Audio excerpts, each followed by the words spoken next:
everybody, Josh RV Nerd of Bish's RV down here at Ember once again, and once again getting a first look at their newest floor plan, the newest member of their E-Series. This is a very popular layout out there, and I like how they put their spin on it. It looks and it feels so much bigger than almost any other version of this floor plan I've seen from any other builder, but the crazy thing is it still comes in just under 29 feet tip to tail. I think it's somewhere in the neighborhood of 5,700 pounds empty weight, so it's something that could be reasonably half-ton towable in a lot of situations, but it gives you those the Ember doing Ember things, like the Asdel use in the walls, the heavy use of lamination and composite materials, the extra tall ceiling inside. I really love the 6'10" ceiling that they're putting in these because it just makes the whole thing look and feel big, but it gives them more room for windows and cabinetry instead of windows or cabinetry, and stuff like that adds up very quick, especially as some of these models start getting a little bit smaller. Every ounce of storage counts on this one. What's also really impressive to me is they didn't chintz the bathroom. This has a big, spacious bath, but it is a walk-through bathroom that some people don't prefer. So, you know, again, every RV's greatest asset is its greatest liability, but I'm suspecting, I haven't checked it yet, I'm suspecting that will provide really nice travel access on this one too. They're still using that huge, like 18,000 BTU air conditioner on this thing, and what's cool on that is the little remote control system that they have gives you a lot of individualized controls that you otherwise wouldn't find, and you can actually really select, do you want to, like, you know, spread the nice air around the whole RV, or like at night, if you want to be breathing icicles, you can dump all of it right in the bedroom, which is really cool. We're looking at one today with their optional solar package, but I do want to mention, today's video is of their very first prototype. I do know of at least 2 or 3 changes that will be taking place. We're going to talk through those as we go, and I'd love to hear from you. Where did they nail it? Where did they fail it? And how could they continue to, I don't know, heat things up? Whatever stupid pun I could think of. And on one hand, I don't think I'm any different than you. When I see a manufacturer make a layout that's already made by another manufacturer, part of me rolls my eyes. Just being real with you. But at the same time, when I step back a little bit further, I really like it when this happens, because what it lets you do is you get to now be picky. Instead of having to be forced into, like maybe you like the general floor plan, but maybe one manufacturer doesn't quite do it the way you would like it. When multiple builders all kind of make the same layout, it allows you to be kind of picky. Now, I've already voiced my opinion with Ember that this TV that pivots left and right, I would much prefer it if the TV pivoted down, because the thing is, they're not just, like, they're extra tall. So your industry standard trailers have a 6.5-foot sidewall. A lot of RVs that are a little bit bigger have either some kind of, it's still a 6.5-foot sidewall, but like a barreled ceiling, or they will have a 6'9" wall. These are a little bit taller, still measuring 6'10" from floor to ceiling panel. And that TV then is way up high in the sky. And it would be nice if that TV dropped down a little bit for some easier viewing.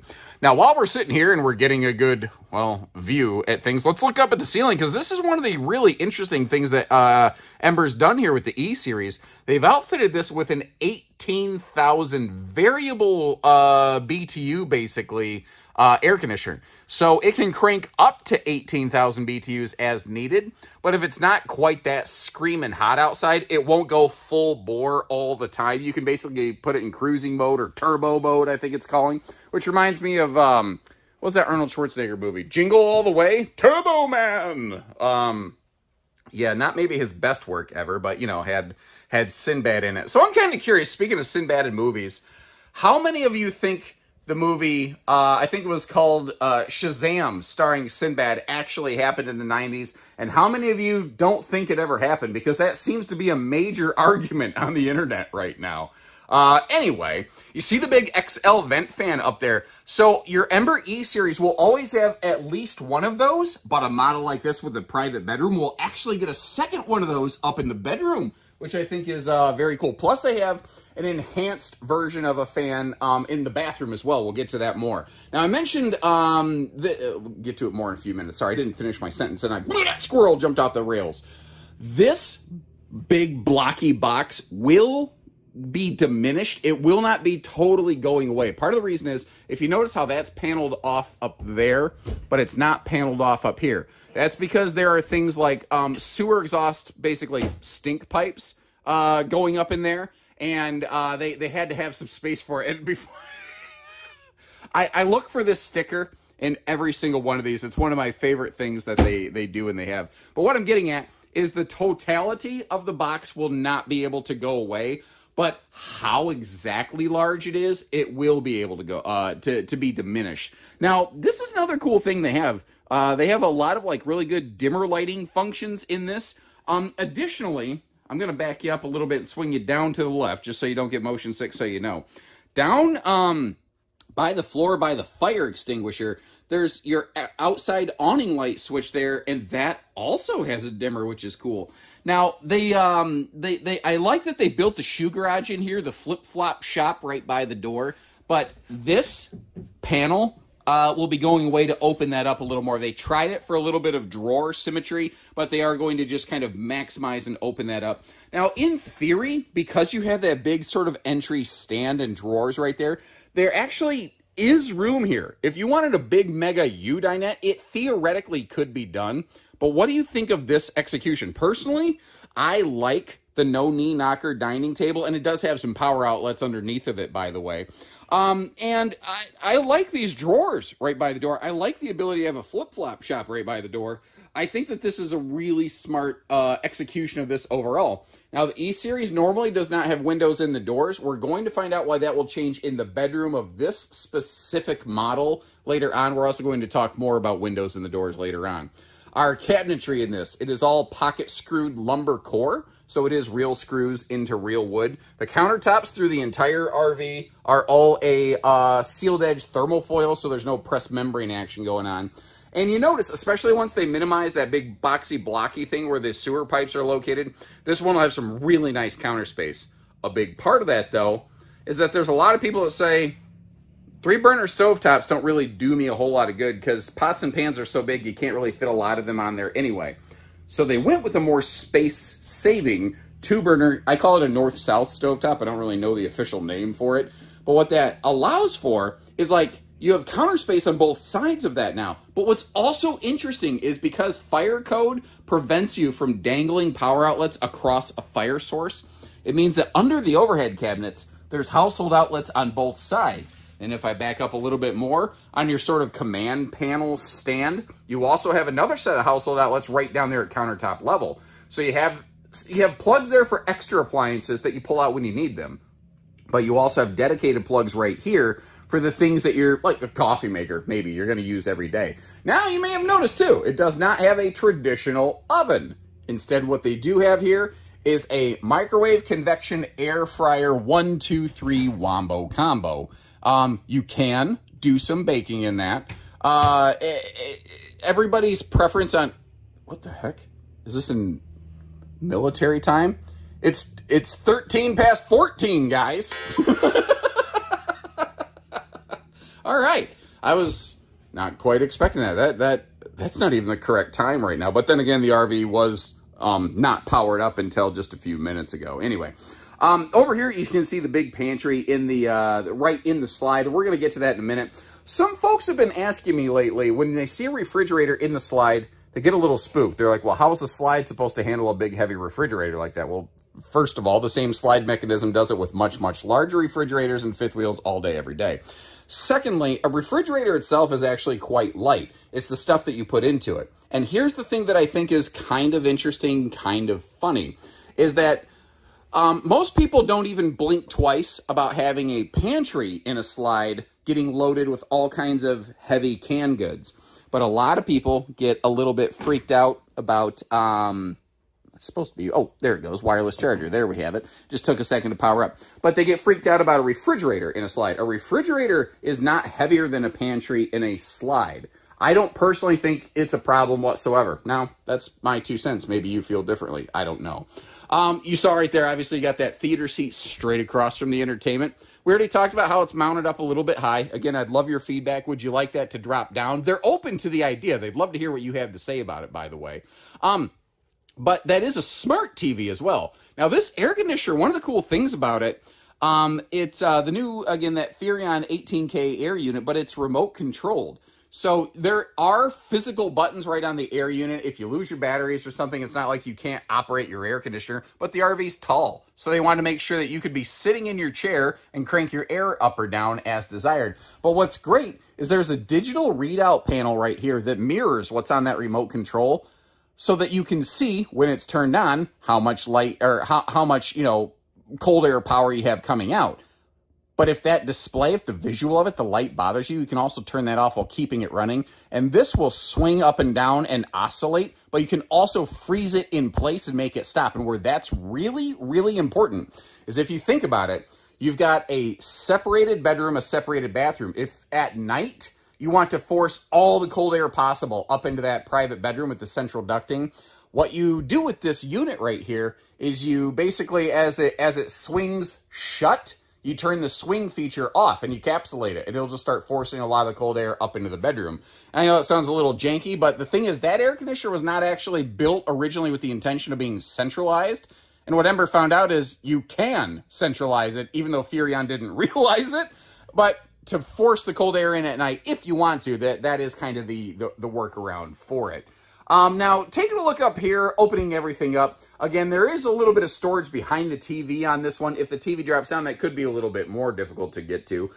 There's also a furnace under, I think, the one side of the bench, so only half of the bench is storage. But again, on the back side of that, you have those handy big drawers. So you have 7 drawers, 4 of which are oversized in this kitchen, plus a lot of really good cabinet space. An additional drawer below the refrigerator, and a dedicated wastebasket space kind of under the counter between the sink and between the stovetop. So overall, there's some really good storage capacity in here. That refrigerator, again, it is 12 volt, and it is a 10 plus cubic foot variety. So that is a very nice large fridge that is going to be very travel accessible. When we close the slide, I'm eyeballing everything right now. We'll close the slide in a few minutes. I think you're going to be able to get from front to back to front again in this RV. Get to the bedroom, the bathroom, the sink, the dining, most of your kitchen storage. I think you're basically going to lose the microwave and the stove when you close the slide. We're going to verify that. But to me, that is pretty good travel access. You know, when you have slides, when things close up, you're going to have to usually lose something. But the things that are critical, they have, and then some. And the reason I think the dining is really important is when a slide is closed, you don't really want to sit in and occupy the slide because it's not tested for that. So when this dining over here is not in the slide out, you don't have to worry. And again, I love that it's a no knee knocker system because that gives people with big long legs like me lots of room. And if you notice way in the back over there, there is a set of household outlets down there where they're easy to reach, which I prefer as compared to having household outlets under an overhead cabinet. You can see how they did not do that here. We also, of course, had a sliding privacy door. And I like that when you're generally standing walking through the RV, you're not exactly looking at the toilet. Now, when you're sitting here at the theater seat, yes, you can see the toilet's right there, but what else are you going to do? They went with a walk-through bathroom, and this allowed them to create a huge bathroom space in an RV that's going to measure under 29 feet. The one that we're sitting in today is slightly over 29 feet, but I'm going to explain to you how they're actually going to remove some of the length from it. I mentioned the bathroom has an enhanced fan. This is still a Max Air variety of fan. It basically has its own built-in roof vent cover, so you can leave it open on like rainy days if you want. And the taller ceiling in this, if you're a little over 6 foot like me, means some awesome headroom in that nice rectangular shower. I'm not a fan, though, of big open face storage, and I hope you appreciate, like, I have fun going through Embers. They're a brand that I have a lot of fun going through, and they do a lot of things I think are really neat. But I've yet to see an RV I feel is perfect, and I hope you appreciate that sometimes I'll mention where maybe I don't love certain things on RVs. That would be one of them. Your butt napkin roller, by the way, for that toilet located right on the sliding privacy door, which seems odd, but actually it works very well. Now, what's interesting about this, because by going with a walk-through bathroom, they don't have a walk-around hallway. All the space over here that could otherwise be a hallway, which there's nothing wrong if you prefer a hallway, but this allows for huge amounts of additional storage. Now, some manufacturers will extend the countertop and give you this little toothpick shelf over there. I don't know how necessarily useful that is. It does look pretty. I don't know how useful it is.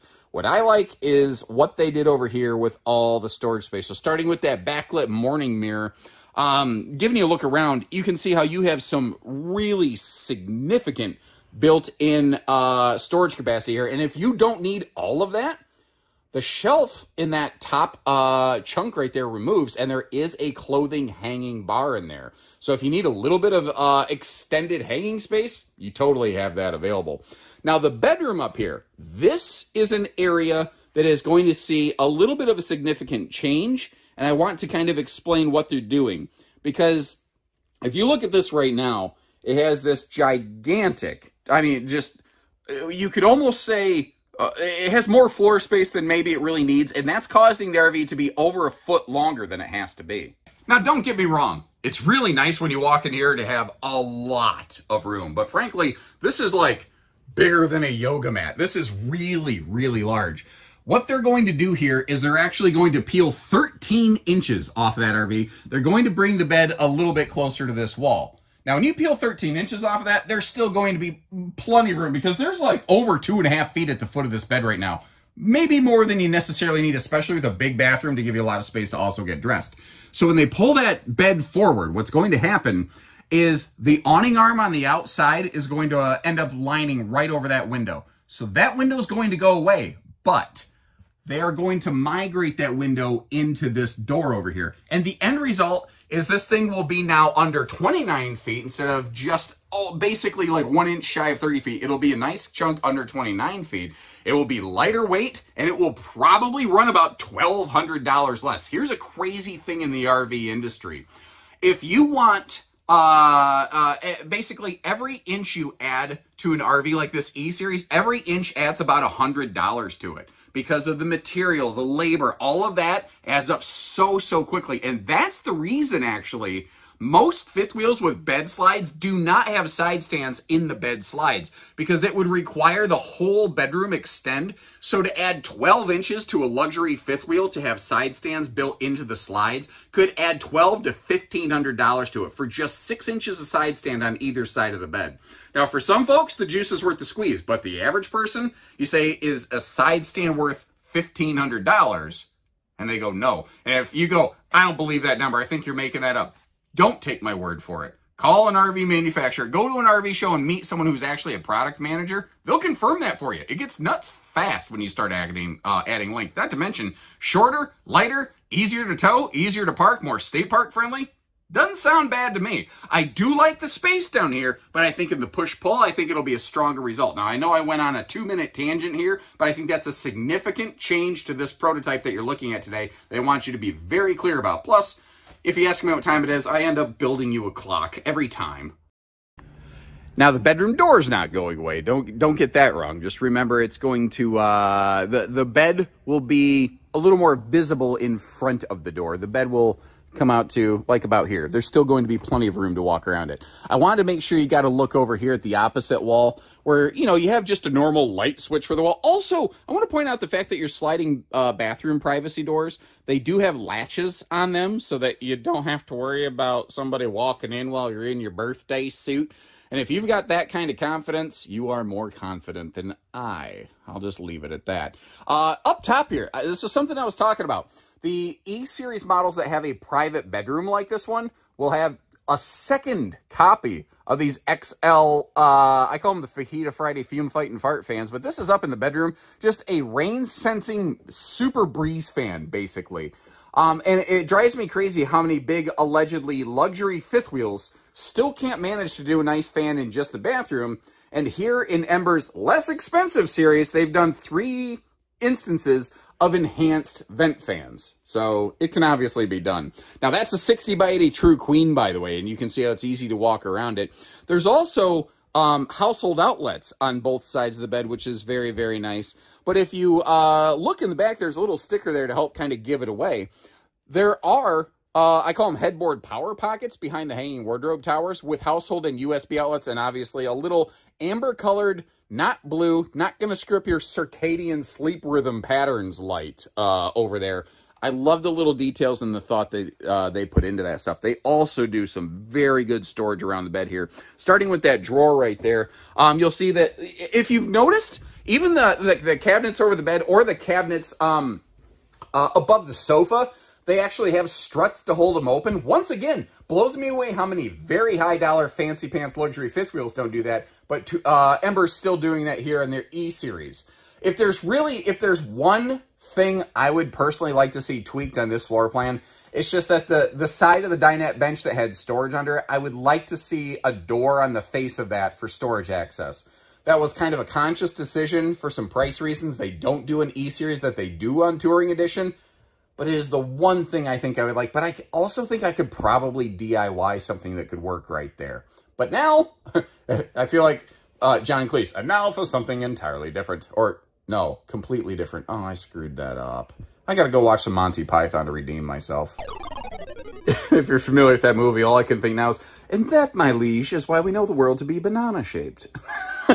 Anyway, travel access on this is exactly what I thought it was going to be. You can, I think, very realistically, very easily, even if you are a person with a little bit more stature about you, you can easily walk from the front to the back of this RV. So if you're at a travel stop, let's say you're at a location where maybe you can't even put those stable steps down. Remember, you'll have a bedroom door here that uses the more traditional fold-out style steps where you could always get in. Now, you see that little amber light down there? There's a light switch next to it.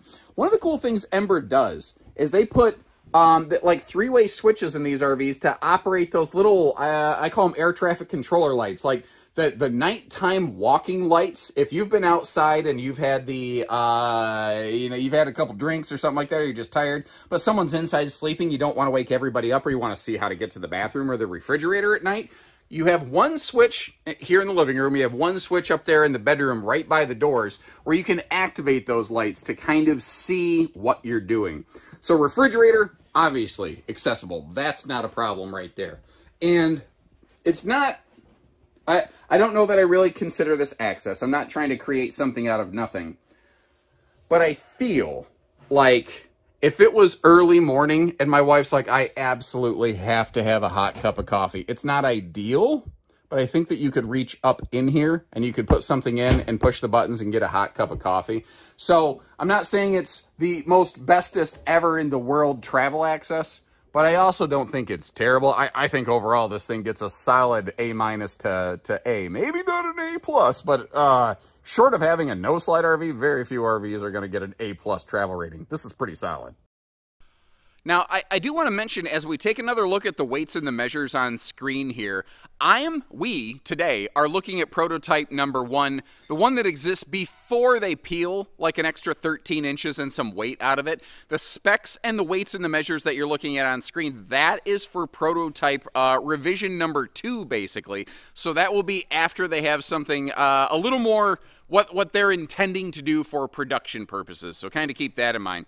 Now, let's talk a little bit of construction while we're wrapping our way around the front here. Your sidewalls. They are using Azdel, but here on the E-Series, they use single-layer Azdel on just below the fiberglass, whereas on Touring and Overland, you'll find dual Azdel. And they do a similar thing on the floor, where it's still that aluminum-structured floor, and it is still an Azdel bottom layer, in the lamwich, if you will, because that acts very nicely as like a moisture vapor barrier for any sort of humidity or something that does happen to exist in that underbelly, which, you know, RVs don't typically have a truly sealed underbelly. It's not an air pressure capsulized kind of belly space. So having the little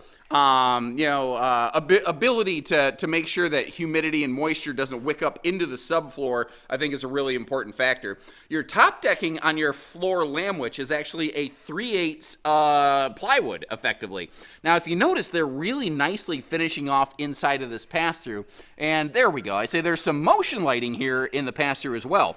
Now, as long as we're over here, up on the side, it is a little portable solar plug, and at a glance, I was about to knock them for like, oh, you'd have to leave the baggage door open to do that. But when I peeked around the corner, I noticed that they were still including that plug right there. If you want to pull that plug, you could actually run your solar power cable for a portable panel if you want to include one out of there. Now, speaking of their solar package, we're looking at their optional solar package today. And notice that's a Victron 50 amp controller. That's a 2,000 watt inverter. and you'll find 400 watts of solar up on the roof. Now, by default, this is prepped for that stuff, but there is obviously the factory option to get it, or that stuff could be applied aftermarket. But your roof's solar, and if you choose to add a portable solar, that stuff can all work along with one another. And I like how they put the battery disconnect switch up high enough where shifting cargo is not going to smash it. Now, that being said, this stuff down here could potentially have that same sort of challenge, but that is your tank heater switch, and those are thermostatic, by the way. That's also your tire pressure monitor prep system. So if you do want to add a TPMS system to this, it is all prepped and ready to like basically plug and play.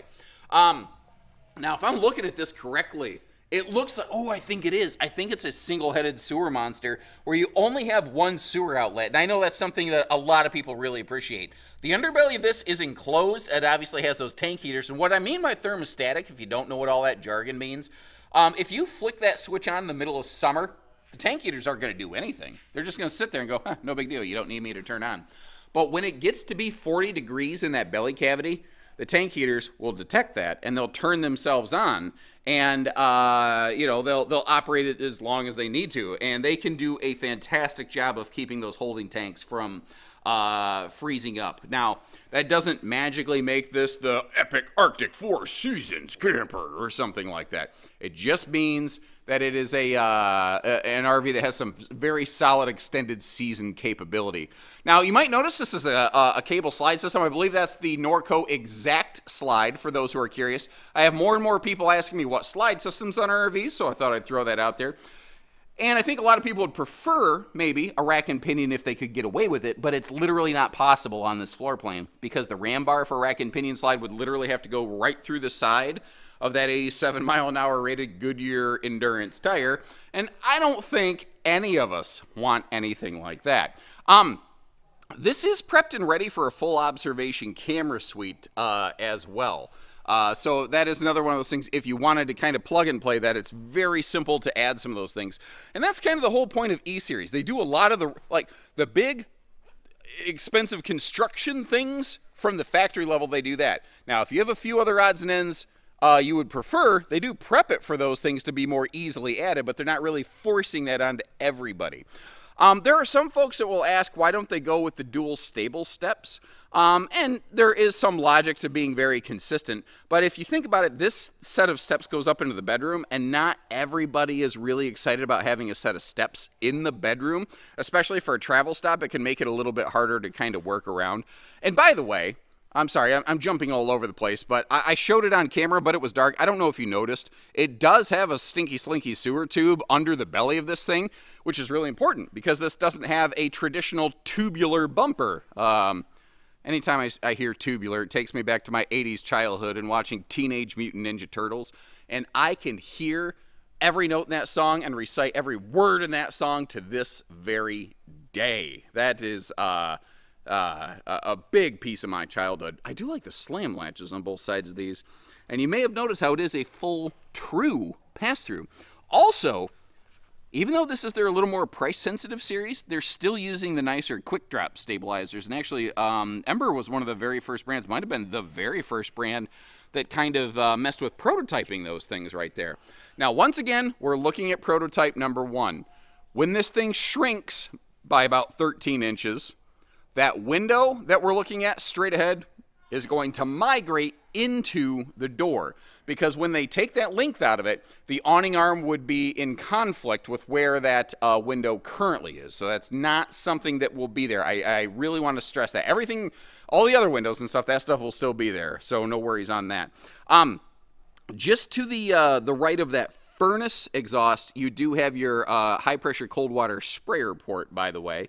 And I also want to mention, even though the bedroom door will pick up a window so that you can maintain some light in there, it is the intention that the living room kitchen door will not gain a window. The funny thing is, though, those actually are not a very hard thing to have installed in a door after it's purchased. So there are little kits, and if you've added a window to your door that didn't have one, do me a favor and leave me a comment.